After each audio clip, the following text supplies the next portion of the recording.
Para abordar la escalada del conflicto entre Israel y Hamás, vamos a hablar, saludamos, ya nos escucha, a Tomás Alcoberro, es corresponsal en Oriente Próximo, experto en política internacional. Compañero, ¿qué tal? Muy buenos días.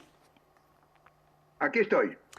Gracias por acompañarnos. A ver si nos ayudas a entender lo que está pasando y sobre todo lo que puede pasar en las próximas horas. Vamos a ver, es la mayor escalada del conflicto en décadas, eso está clarísimo ya, pero desde que Hamás tomó el control de Gaza en 2006, la franja ha vivido en continuo enfrentamiento en Israel. No sé si existen diferencias entre lo que estamos viviendo ahora, esta escalada, y las que hemos vivido en los últimos años. Las diferencias son completas, pero ante todo déjame decir una cosa que a veces se olvida. Gaza es un territorio exiguo, son alrededor de 300 kilómetros cuadrados, con lo cual quiero decir, y es importante que la gente se percate de que muchas veces estos conflictos terribles que pasan en Oriente Medio están basados sobre una lucha por kilómetro. Es decir, la importancia en este sentido que tiene, y esto hay que entenderlo bien, que un territorio tan exiguo, con una población numerosísima pero muy pobre, se concentra en el problema internacional más importante de este momento. Con ello quiero decir, ante todo, evidentemente los acuerdos de Oslo firmados por Arafat e Israel han muerto y están enterrados definitivamente. En los acuerdos de Oslo, la resistencia palestina pensó que había que abandonar la lucha del terrorismo y entonces entraron en unas negociaciones sin resultado. Esta falta de esperanza, a mi modo de ver, es lo que ha provocado esta cólera increíble por parte de los guerrilleros de Hamás. Efectivamente, esa era la siguiente pregunta, ¿no? ¿Qué había podido provocar ese ataque de Hamás por sorpresa, que nos ha sorprendido a todos en Israel, y por qué justo ahora? O sea, es por esa situación de pobreza, de desempleo, por tantos años de colonización que además han aumentado en la época de Netanyahu. Todo ese caldo de cultivo es lo que ha producido esa incursión de Hamás hace hoy 7 días. Bueno, y también evidentemente una visión del conflicto. Es decir, mientras hay una parte de los palestinos que son los que representan oficialmente la Autoridad Nacional Palestina reconocida por el mundo, que están en un camino sin salida, con una negociación que no lleva a ningún lado, pero que evidentemente no están en esta voluntad de exacerbar el conflicto, el gobierno de Hamás ha optado por un paso hacia adelante que evidentemente no puede saberse cuál puede ser el resultado para los propios palestinos. Es decir, esto ha provocado más emociones que nunca, esto ha significado un final total de las negociaciones que evidentemente estaban paradas. Yo recuerdo incluso cuando Arafat llegó a Gaza, yo estaba allí, yo fui a Gaza, fijaros, en la primera vez en 1967, cuando fue conquistada por el ejército israelí. Todo esto que se había hecho con gran esfuerzo y sin ningún resultado se ha reventado. No sabemos evidentemente lo que puede ocurrir. Lo que sí que puedo decir es que el futuro de la población objeto de Gaza es francamente triste y dramático. Bueno, es que ahora mismo, Tomás, vamos a situar a nuestra audiencia. Los datos ya son tremendos, llevamos 7 días y no ha empezado la gran ofensiva. 1.900 personas han muerto por el lado palestino, 1.400 por el lado israelí. ¿Va a terminar esta ofensiva con la desaparición de Gaza? Israel advierte, ha lanzado ese llamamiento a partir de las 3 de la tarde, hora peninsular española. Va a ocupar, lo tiene clarísimo, el norte de Gaza. Bueno, esta es la pregunta que supongo que se hacen los gobernantes israelíes. Es decir, Gaza estuvo ocupada por Israel durante muchos años, hasta que en un momento determinado, si no recuerdo mal, el general Sharon pensó que aquello era el Vietnam para el ejército israelí y salieron. Y entonces, en esta época han ocurrido cosas muy importantes, que es el fracaso de la negociación que lleva a cabo el presidente Mahmoud Abbas, totalmente desprestigiado, y la fuerza increíble que va tomando Hamás. Evidentemente aquí en política internacional y en la política que ocurre en Oriente Medio, y permítame que me cite cuando yo digo que nadie es capaz, aquel que cree que el Oriente Medio es porque se lo han explicado mal, es porque evidentemente hay unas fuerzas internacionales que se están moviendo con gran rapidez hacia un futuro que en este momento yo no me atrevería a decir, porque también tengo que contar algo ya, y es que lamentablemente para los periodistas y para los diplomáticos, el tema de Gaza es un tema de especulaciones constantes. En el fondo no sabemos nada de nada. En este momento no hay periodistas, por ejemplo, dentro de Gaza. ¿Cuál es el estado de ánimo de la gente de Gaza? No lo sabemos. Es que el plan es por parte de Israel ocupar otra vez una parte de la franja y dejar el otro lado, que es la parte al lado de Egipcia, bajo la autoridad palestina, tampoco lo sabemos. Bueno, y claro, Tomás, hablabas efectivamente del contexto internacional tan complejo. Rápidamente ha habido movimiento de fichas. Estados Unidos y Unión Europea apoyando a Israel. En la ONU hemos escuchado esta misma madrugada países árabes y Rusia pidiendo un alto el fuego inmediato. Líbano. ¿Cuál va a ser el papel también de Hezbollah? Irán, aliado tradicional de Palestina. Bueno, esto también es una especulación, pero yo prefiero, perdona, que continuemos ahora hablando de Gaza. No sabemos, bueno, en el caso, por ejemplo, Tomás, usted ha sido durante muchos años corresponsal de La Vanguardia en Líbano, la guerra de Israel en ese frente nunca se ha cerrado.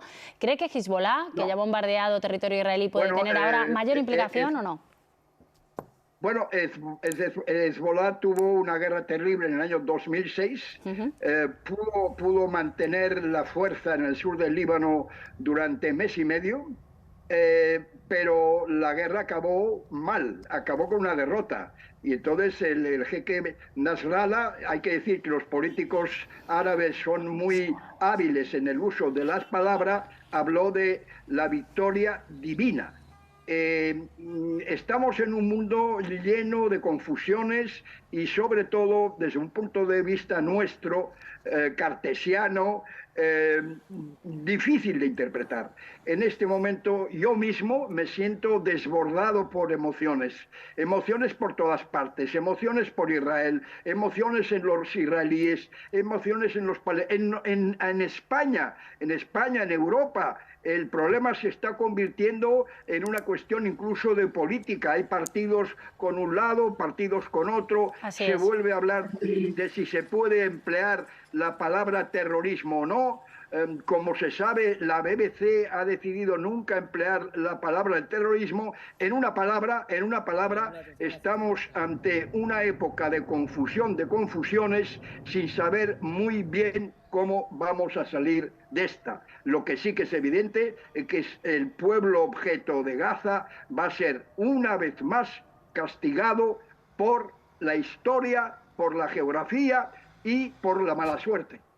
Claro, hablando de la crisis humanitaria que lógicamente está en el centro de esta guerra que estamos viviendo ya desde hace una semana entre Israel y Hamás, se están desplazando 1 millón de personas hacia el sur, hacia esa frontera con Egipto que está cerrada. Además, según las ONGs, es que es imposible acoger a ese 1 millón de personas. Bueno, pero yo digo, ¿dónde van? ¿Dónde van? Porque ya te digo que como el territorio es tan exiguo, entonces, pues bueno, quedaría la mitad del norte, que sería posiblemente la que ocuparía otra vez el ejército de israelí, que no creo que tenga tampoco mucho interés en volver a sufrir lo que sufrieron durante la ocupación.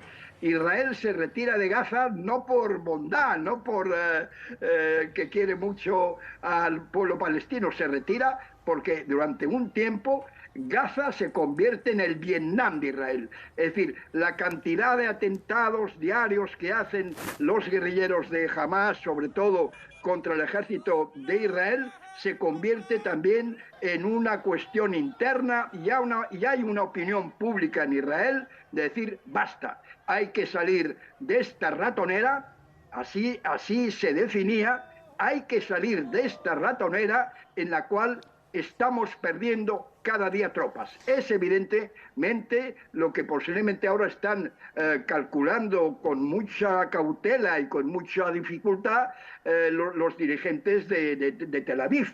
Es decir, ¿vale la pena otra vez entrar en esta ratonera? ¿Cuántas vidas nos va a costar? A mi modo de ver, la cuestión también de que esto se produce en un momento de gran debilidad dentro del gobierno de Israel, y también yo diría de un momento de crisis de identidad del Estado judío. El Estado judío. Entonces el Estado judío va perdiendo también su característica laica, democrática, y se está convirtiendo desde hace tiempo en un Estado, en una comunidad, por así decirlo, cada vez más militarizada y cada vez más seguidora de un concepto de la religión judía, a mi modo de ver, enormemente duro.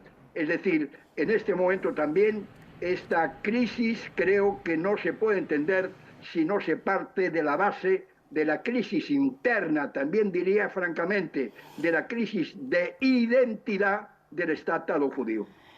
Lo hemos visto durante semanas y semanas, esas protestas en Israel, en Tel Aviv, contra la reforma judicial de Benjamín Netanyahu, cada sábado saliendo a la calle. Efectivamente, el gobierno ultraortodoxo de Netanyahu se estaba viendo, bueno, en un momento crítico, y ahora con esta guerra, en cuanto a la opinión pública interna, una guerra larga y difícil, como ha dicho el propio Netanyahu, bueno, pues han cerrado filas todas las fuerzas políticas en Israel. Sí, entonces, claro, los hermeneutas, a mí me gusta emplear la palabra griega para intérpretes, los hermeneutas que este conflicto tiene, que somos miles, unos quizá mejor intencionados que otros, pero tenemos delante de nuestra opinión cómo valorar, cómo interpretar, cómo hacer coincidir estos elementos tan distintos que hay de un lado a otro. De una manera fácil podríamos decir que hay una crisis en ambos lados. En el lado palestino hay la crisis absoluta, los acuerdos de paz de Oslo hechos por Arafat, que permitieron que los palestinos se instalaran de nuevo en Gaza, ha fracasado. Y también la concepción judía israelí de que lo que es el Estado israelí y de que tienen que hacer con los territorios ocupados, que la ONU reclama desde hace años, desde el año 1967, que se tienen que retirar, no lo hacen. Por lo tanto, el imbroglio, para decirlo con una palabra muy fuerte, es espantoso. Y lo que yo me temo, que si esto va a durar, que es lo que dicen muchos, las repercusiones que pueda tener el conflicto de nuevo en Europa, dividiendo la sociedad europea, provocando una exacerbación de opiniones basadas en frustraciones, también puede ser terrible. Es decir, una época histórica mala. Tomás Alcoberro es corresponsal en Oriente Próximo, experto en política internacional. Gracias por la lección de geopolítica y de periodismo que nos acaba de dar. Gracias, de verdad. Lección ninguna, porque yo siempre digo, perdóname, que aquel que cree que entiende algo del Oriente Medio es porque se lo han explicado mal. Bueno, muchas gracias, Tomás, de verdad, un abrazo.